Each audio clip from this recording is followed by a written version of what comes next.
Agonda parishioners unite to decorate graves for All Souls Day in a heartwarming display of community spirit. Parishioners of Agonda village came together to decorate the graves at St. Anne's Church Cemetery in honor of All Souls Day on Sunday.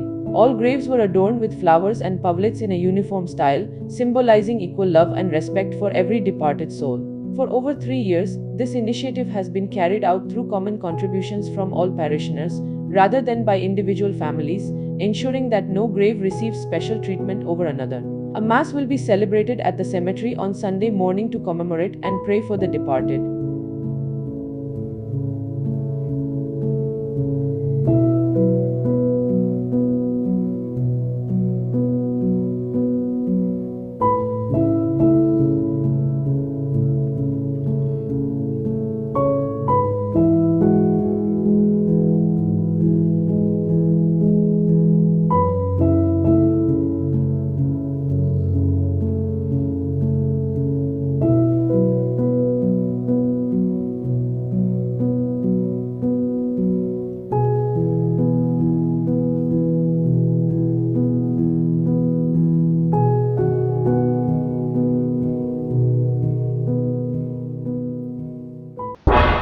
तुम्ही पळयतात गोंयकारपण, गोंयकारांचो गोंयकारा खातीर.